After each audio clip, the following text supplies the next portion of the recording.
ថ្ងៃនេះនាងខ្ញុំនឹងមកប្រាប់ពីរបៀបធ្វើទឹកត្រីអំពិលទុំជាមួយនឹងត្រីចំហុយឬក៏បំពងអញ្ចឹងណាបងប្អូនគឺយើងធ្វើរបៀបនេះញ៉ាំទៅគឺឈ្ងុយឆ្ងាញ់ខ្លាំងមែនតើអញ្ចឹងក៏មកអងយូរមកមើលពីរបៀបធ្វើទាំងអស់គ្នាជាដំបូងយើងត្រូវមានខ្ទឹមសខ្ទឹមក្រហមក៏ដូចជាម្ទេសយើងយកមកកិនអញ្ចឹងណាបងប្អូនតែដោយសារតែខ្ទឹមសរបស់នាងខ្ញុំបានកិនរួចហើយអញ្ចឹងហើយនាងខ្ញុំកិនតែខ្ទឹមក្រហមជាមួយនឹងម្ទេស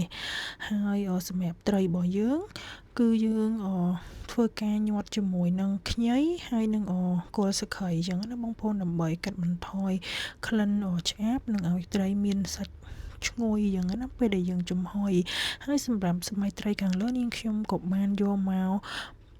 ប្រឡាក់ជាមួយនឹងអំបិលបន្តិចចឹងណាយើងយកមកម៉ាស្សានៅលើត្រីនឹងទាំងសងខាងចឹងយើងធ្វើបែបហ្នឹងធ្វើឲ្យសាច់ត្រីរបស់យើងឈ្ងុយឆ្ងាញ់ហើយវាមានអារម្មណ៍ថាប្រៃតិចតិចពេលដែលយើងញ៉ាំជាមួយនឹងទឹកត្រីអំពិលទុំទៅគឺមានជាតិខ្លាំងមែនតើបងប្អូនហើយសម្រាប់បន្ទាប់ពីយើងធ្វើហើយយើងយកវាមកចំហុយបែបហ្នឹងមកហើយឥឡូវយើងមកមើលពីរបៀបធ្វើទឹកត្រីអំពិលទុំរបស់នាងខ្ញុំអញ្ចឹងខ្ញុំដាក់ខ្ទះឲ្យក្តៅចាក់ប្រេងឆាចូលហើយក៏ដាក់ខ្ទឹមបំពងអញ្ចឹងណាបងប្អូនយើងធ្វើការលីងខ្ទឹមដែលនាងខ្ញុំបានកិនរួចហើយអញ្ចឹងហើយនេះខ្ទឹមក្រហមនិងម្ទេសដែលយើងបានកិនបាញ់នេះយើងយកមកចាក់ចូលគ្នាអញ្ចឹងមកបងប្អូនហើយយើងធ្វើការឆាវាឲ្យឡើងឈ្ងុយយ៉ាងហ្នឹងណា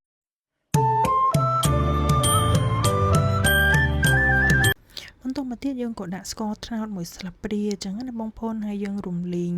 ស្ករត្នោតហ្នឹងជាមួយនឹងខ្ទឹមនិងគ្រឿងទេសរបស់យើងហ្នឹងហើយយើងក៏មកចាក់ជាមួយនឹងទឹកអំពិលទុំដែលយើងបានត្រាំជាមួយនឹងទឹកក្តៅឧណ្ហៗអញ្ចឹងណាបងប្អូនហើយយើងចាក់ចូលតាមបរិមាណ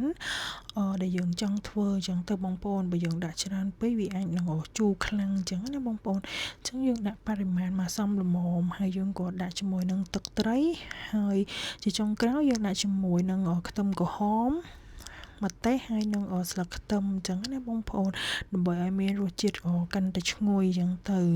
ហើយបើយើងចង់លម្អយើងអាចហាន់ខ្ទឹមសហ្នឹងប្រទេសទូចៗអញ្ចឹងណា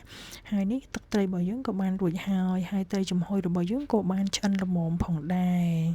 ហើយឈ្ងុយខ្លាំងមែនតើបងប្អូនហើយនាងខ្ញុំក៏បានរៀបដាក់ចានអញ្ចឹងណាអញ្ចឹងសម្រាប់របៀបធ្វើត្រីចំហុយរបស់នាងខ្ញុំក៏បានមកដល់ទីបញ្ចប់អរគុណបងប្អូនដែលបានទស្សនា